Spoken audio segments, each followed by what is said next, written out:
Hey, Bright Lights, it's Angela, and welcome back to Architecting. We are celebrating women in architecture all month, and I am so excited to have as my guest today Graciela Carrillo, who is Senior Manager at Nassau BOCES. She's also an author, a speaker, podcast host for the Immigrant Architects Coalition podcast, 2024 moderator for the AIA Strategic Council.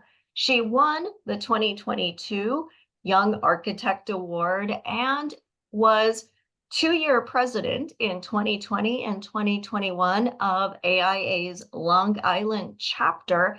And she currently is the co-chair of that chapter's Women in Architecture Committee. Welcome. Thank you, Angela. I'm very excited for the invitation to be part of your podcast and the opportunity that you are giving me to have my voice heard by other people. Yeah, you definitely are somebody who has been a strong advocate throughout your career. It's amazing how much you do above and beyond working as an architect. Why do you think it is so important to put that level of energy and effort into doing all of these extra kinds of things? Well, I think it's important because we as a community, we need to come up with this collective effort of advocate for the profession, advocate for a more diverse equity business. And if you don't get involved and if you don't have your voice at different tables, then what is your contribution? I think we all need to contribute to different causes. I think it's important to find what you're passionate about. And then once you identify that, go for it, find the resources, find the people. Something that I am very that I know very much that is important is that you don't make impact or you don't create impact or action by yourself. You always need a team. I call, like, for instance, in Long Island chapter, I have my tribe. We have a group of women that support each other a lot, and we do great things for other women and for ourselves. So it's really important to find a way to find your support group and then get involved and start working on whatever you liked. I love that you mentioned having a support group or a network. I think that is something that a lot of people overlook the importance of in their career. So they think, I don't like this, or I wish this or that was different, but I don't know what to do. Can you talk a little bit about how finding other people who are like-minded helps empower everybody? Oh yeah, definitely. So I think because it's not a one person job, like I just said, think about something that you don't like or you don't feel comfortable, or you think that there is a lack of support. And that's how I have created a way of changing things or creating that impact. So I'm going to just give you an example. At my local chapter, it was a very male predominant chapter and white male. That's how the data was. There were too little, a few small of women, and from those women, they really never show up to our events. I was the only woman on the board for, I would say, maybe 7 years. There was no other one. At the beginning, there was one, but she stepped down. So I was like, where are they? So because of that, I said, well, we have to create this group where we are going to start, bringing women to the table, getting that support network. And I created that group with Bruce Sulker in 2017. I went to the Women's Leadership Summit at that time, and I came back so empowered and so inspired to bring that to my community that we created the committee. And after we created the committee, then women started attending the chapter meetings. We started doing events for women, providing resources, a support group. And now when you look at the board of AIA Long Island, 50% are women and 50% are men. And our current president-elect is a woman, Rene Marcus. So that's when you created the impact and the change, when you provide that support group. And I love that example but I like also examples with data, with numbers that represent your impact. And in this case was one woman in a board of 9 people, and now 5 women and 5 men. And that's a huge change, because now the membership feels that they are represented by gender and also diversity. We have different ethnicities in the board, and I think that's very important too. It's not only to bring the women to the table, but a diverse group of women. So that's why I always highlight the fact that you need to find your support group to make things happen. Yeah, definitely. And what you're saying is exactly right. When people feel that they are represented, that they belong, then it becomes meaningful for them to be part of it. When they feel that they don't, they can certainly find other things to do. But you've really been willing to be on the forefront of all of this, to say, if I see a problem, I'm not just going to complain about it, because I'm sure you were not the only one who saw these issues, but you were the one that took action. So what made you feel like you should do it? Like, it's that whole, if not you, who, but why were you willing to raise your hand when others weren't? I thought it has to be with my own feeling that I don't belong here. I'm an immigrant, I'm a Latina woman. So I felt within my community of architecture like I didn't belong, like I didn't have someone that I could relate to regarding the background, the race, and the gender. So when you find things that you feel that your community is lacking of, I think it's very important to take a step forward and create the way to fix that problem that is causing you. But what you don't know or you're not aware of is that maybe someone else is feeling the same way that you're feeling, that they don't feel that belonging into the community. So another example, I didn't really have too many immigrant, peers in this community. And when we co-founded the Immigrant Architects Coalition, now I'm surrounded of them.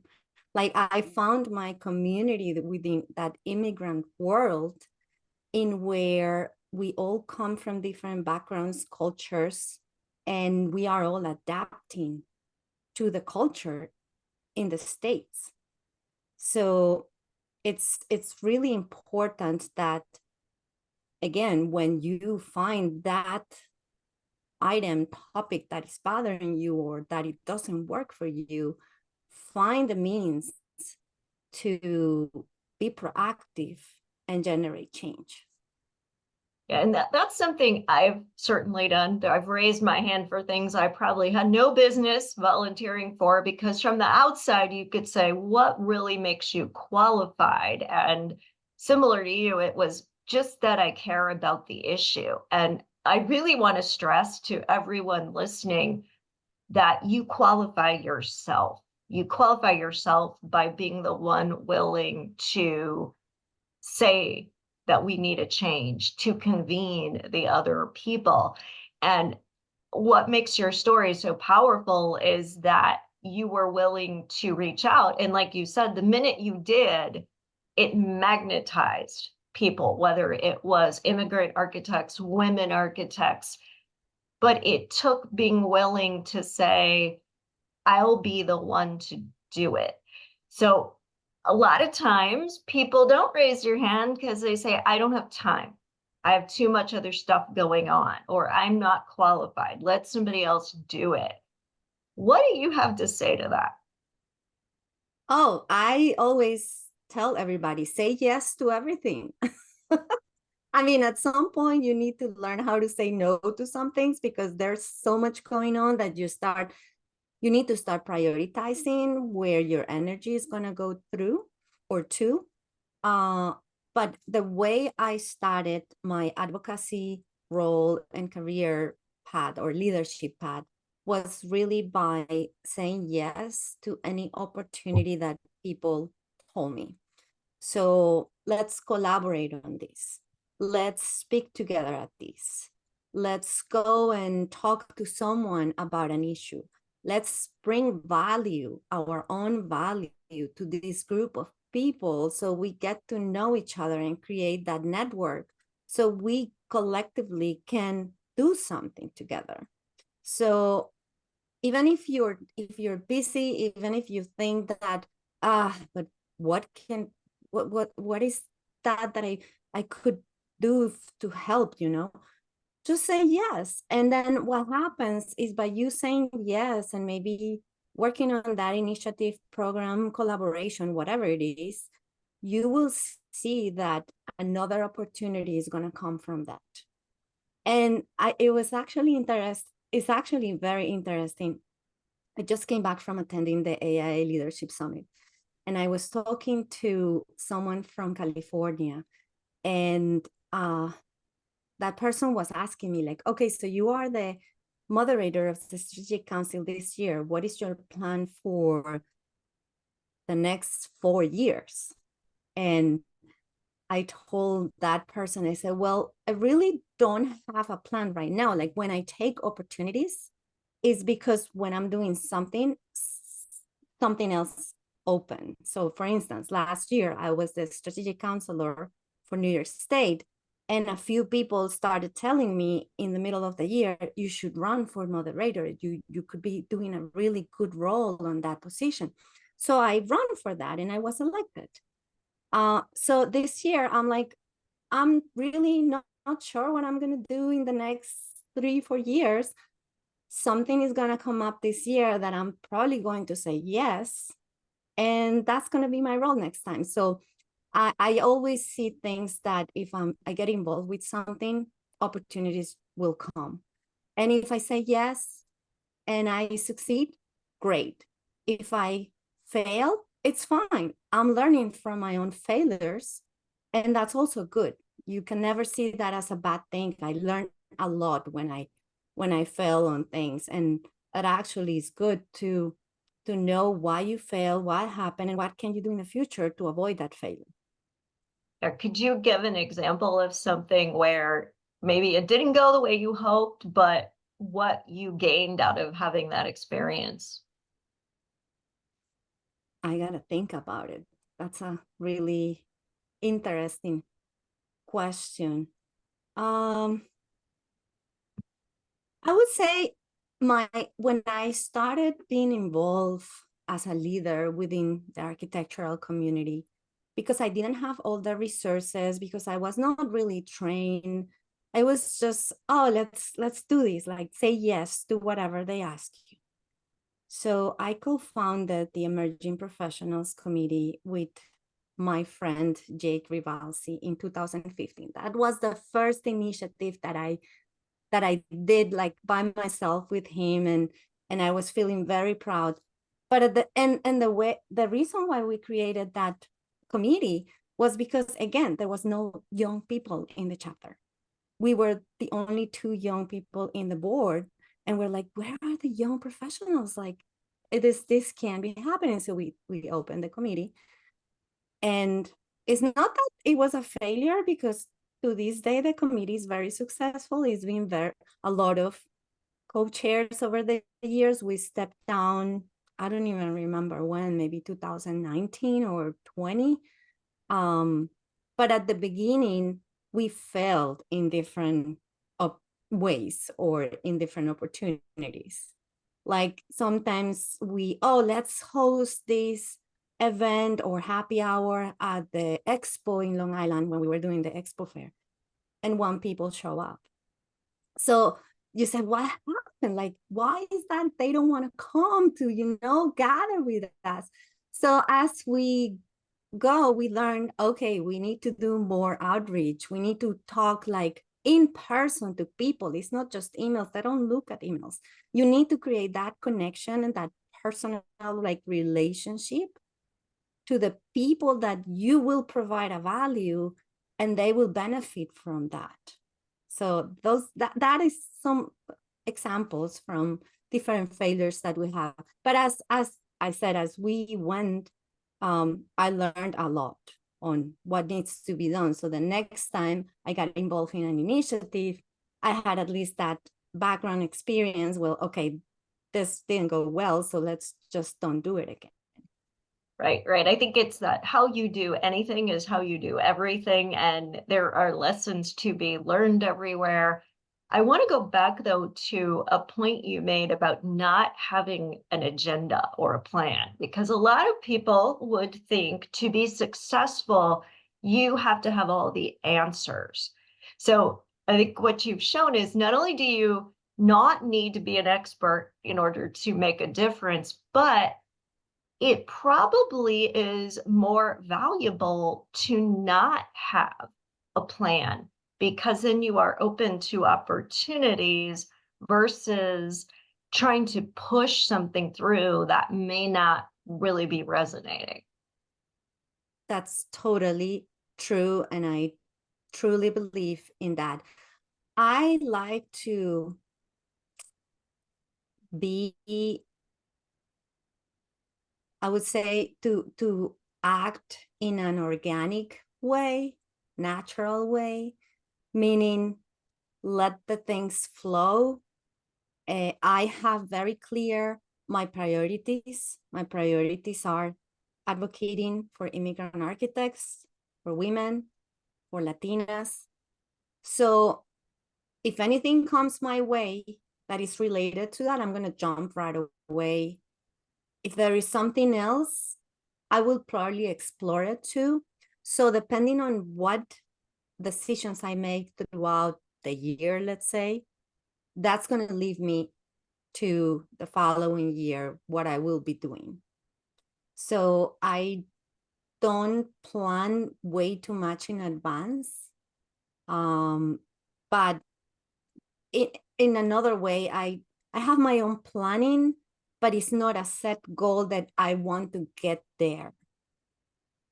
It's more like, I know I probably want to run for the board of directors at National.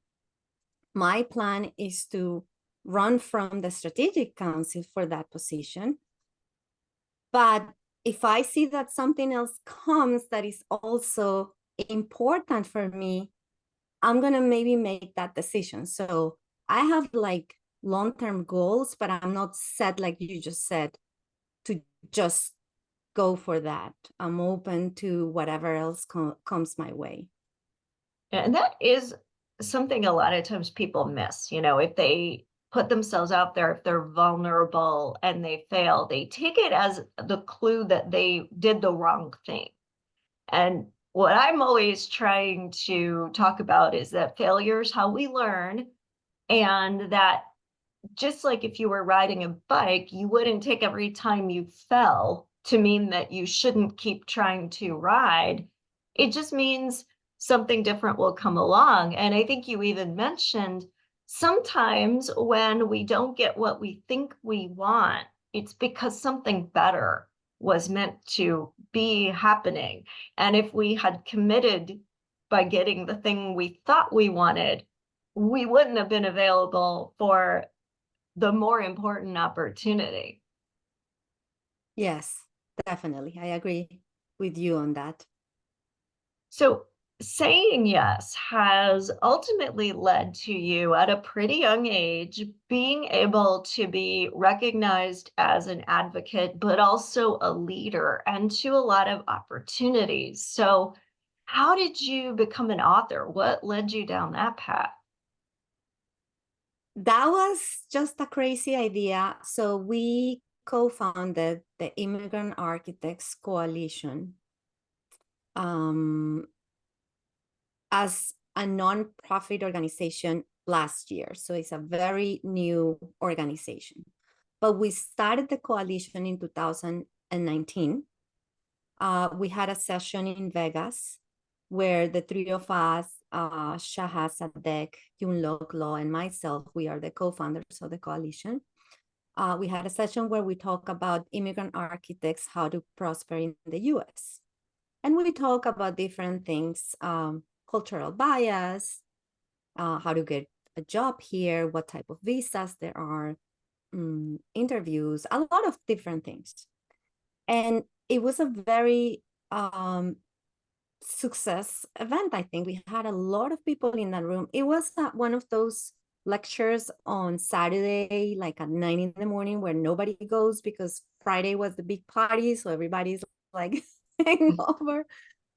So we were not expecting too many people, yet the room was full of immigrants. And that was amazing. And you know how sessions end and everybody leaves because, oh, I got to get out of here, an hour and a half of talking, I just got to go. Well, the session ended and we had a line of people that they wanted to talk to us. The actual people from the conference kick us out. Like, you got to go. We have another session coming up. You got to go. So we were like, wow. So we identified that there was really that need of a support group within the immigrant architects groups. So that's why we started the coalition. And we started just by speaking at state conventions, local chapter events, universities. We talk to universities where they have like a number of international students.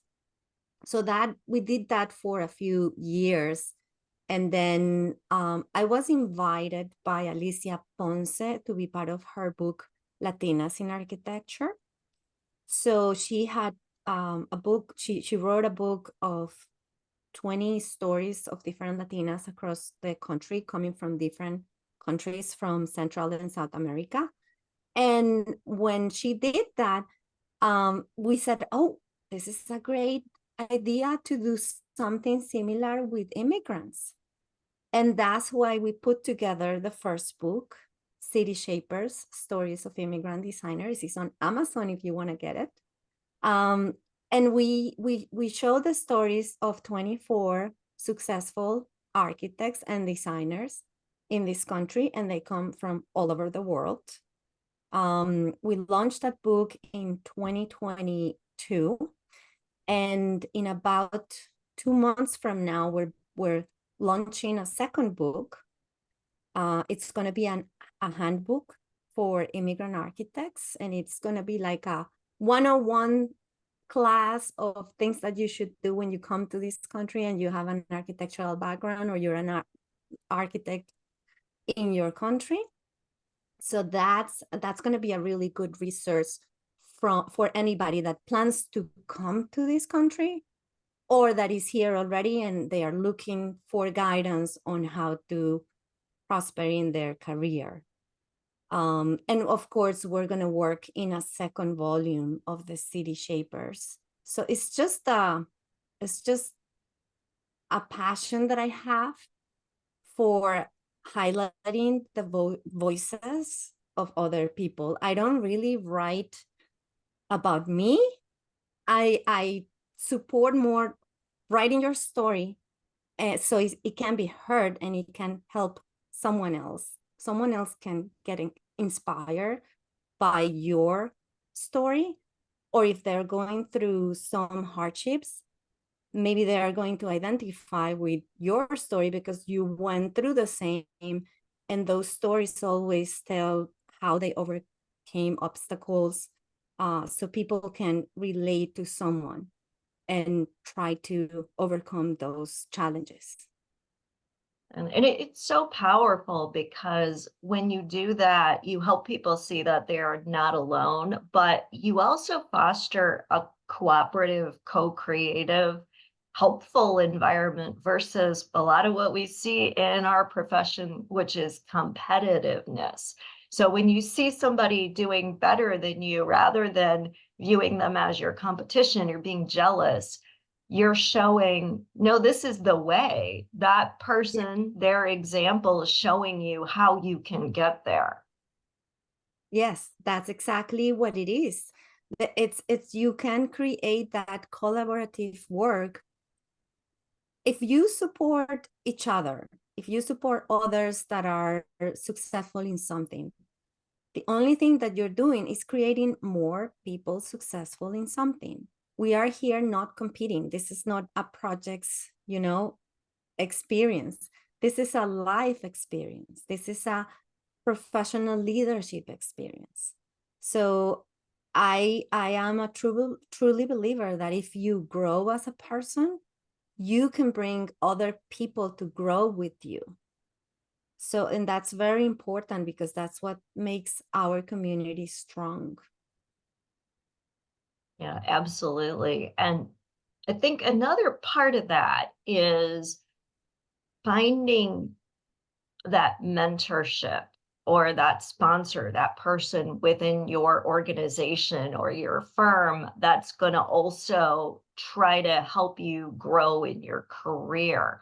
What advice do you have for people on how to not only find a mentor and a sponsor, but how to really take advantage of that relationship?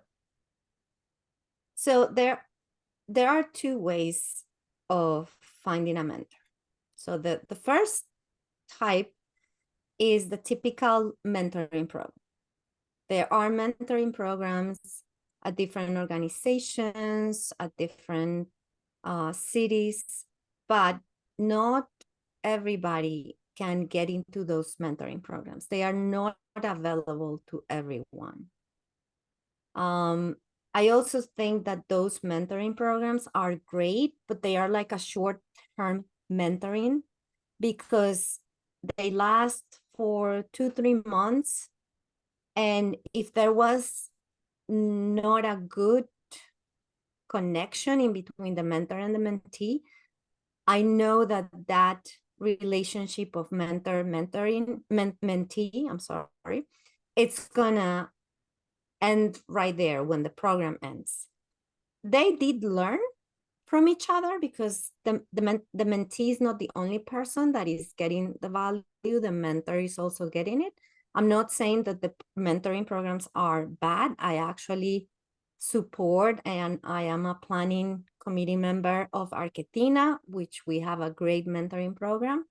But if you don't have a well-established relationship with your mentor, that relationship ends right there.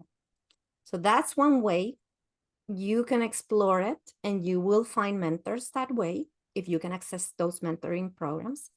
The other way, which is the way that I have done it actually, is organic. And what does that mean? You just meet people along your professional path. And if you identify someone that you admire a lot, that you want to learn from, you start first reading about them or just following them if they are public speakers or they have amazing projects. So keep an eye on those things to learn and then try to establish that connection. So once you establish that connection and you meet that person, then you're not going to meet them and, oh my God, I admire you, blah, blah, blah. No, you are also bringing some value to them. You need to be very intentional on what you want to get from that connection. And as you develop that relationship, it will be translated into a mentor-mentee relationship. It happened to me with many of my mentors. One specifically, Kelly Hayes McAlon. She's a fellow at the Institute. And we just started, I met her when she was serving at the AIA New York State as the Strategic Council representative. And as we started just collaborating on things, one day she realized, and I realized, she was mentoring me. Like, I have followed everything that she tells me. She tells me, you should be good at this. Why don't you pursue this? And I now have the position that she also has, and this is just by coincidence. One day she's like, "Oh my God, Graciela, you're a senior manager of facilities. I am the director of planning of facilities for the University of Buffalo." I'm like, "Oh my God, Kelly, that is so funny. I ended up doing the same." She encouraged me to apply for the Young Architect Award. I did it. I got it. So I have my mentors that they see that potential in me, but I also bring them some sort of value. So it's a two-way relationship where we're learning from each other. So that would be my advice. I like more the organic mentoring relationship because sometimes the other ones don't last that long. Yeah, that's true. A lot of times, even though there are many great programs out there, and like you, I would encourage people to get involved. I'm in several of them as a mentor, but I think their real value is helping you meet a broader cross section of people you wouldn't otherwise meet. But I do think the real powerful mentorships happen when you and someone else have something deeply in common that causes you to naturally work together. And then you do both benefit from that relationship. So I love that you shared that story and that you are just like the energizer bunny here of what you do, which is kind of the last point I really want to make, because going back to this idea of saying yes, willing to raise your hand, when you do things that you are passionate about, first of all, you know the difference between what's a yes for you and what's a no for you. But the things that are that yes give you energy and continue to expand exponentially. And I think your whole career is showing exactly how that works. Yeah, definitely. It's and I think it's really important that when you find those things that you're passionate about, how do you correlate that into your daily work? Because I say that all of us, we have like two lives, our professional work life and our volunteer life. Sometimes they don't correlate. Like in my case, like I'm an advocate for, like everybody's know at this point, immigrants, women, Latinas. Um, so how does that relate to my work, what I do at facilities with schools? Well, in my case, that relationship is that by my work in advocacy and involved in different organizations, AIA, Immigrant Architects Coalition, Arquitinas, all those skills that I'm developing while I'm doing any initiative with those organizations are then applied to my work. Because first, I become a better leader. So I will be probably a better leader within my work as a manager of capital projects. I have to manage a large group of people, sometimes several consultants and 5 or 6 contractors in one project. So it's very important that you have the skills to manage not only a large project, but a large group of people. Because if you're not a good leader, they're not going to follow you. Even though if you are the owner of the project and you're not a good leader, it's going to be difficult that they follow you. So I think it's really important to translate all the skills that I can develop while I'm advocating at different organizations to then my work, to be a better professional, to be more inclusive, and put those concepts back into the profession. They didn't stay at the organizational level. They now come to my work, to my group of people, where now I'm going to be that advocate within my work.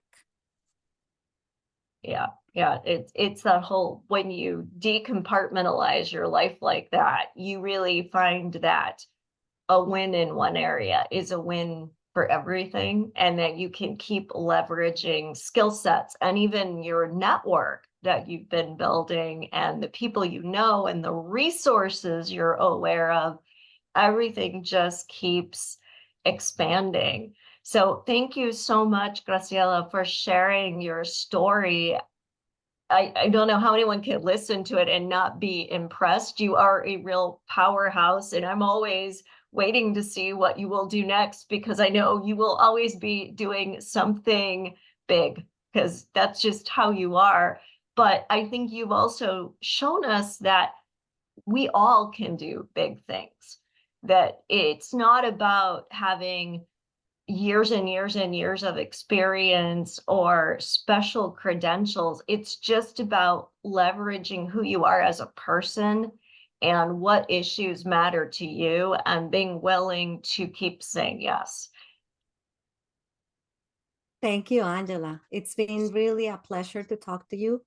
I also admire you a lot. I've been following you over the years.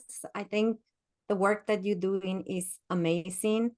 And thank you for giving this platform for us to have a voice in the community. I hope people get inspired. That's ultimately my mission, just to inspire other people to follow the same role, or whatever role they find passionate about. Well, you are doing it, definitely. So if people want to know more about you or get involved with any of the many things that you talked about today, how can they reach out to you? So they can reach out to me through LinkedIn. Just find Graciela Carrillo. Make sure you put the 2 R's and the 2 L's in my last name. That's a big issue with my last name. They can find me also on Instagram. My Instagram is Grayskull. And also on the website immigrantarchitects.org. That's the website for my organization. So you can find information on our books. Right now, we actually have a scholarship for students. So if any international student is listening to this, please apply. And in the future, we will also have scholarships for people that are going through the ARE testing. So keep an eye on that. And in the future, again, we're going to open a mentoring program for immigrant architects. So there is a lot of things going on at the coalition. So I would love people to find us and get involved.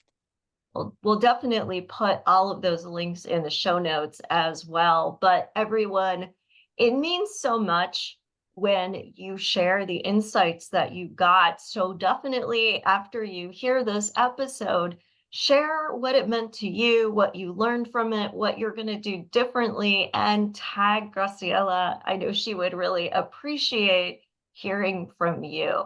So thank you again. I loved having you as my guest today, and I'm sure our audience is going to get so much out of listening to everything that you shared, and by following you and continuing to see where you take things. So thank you so much.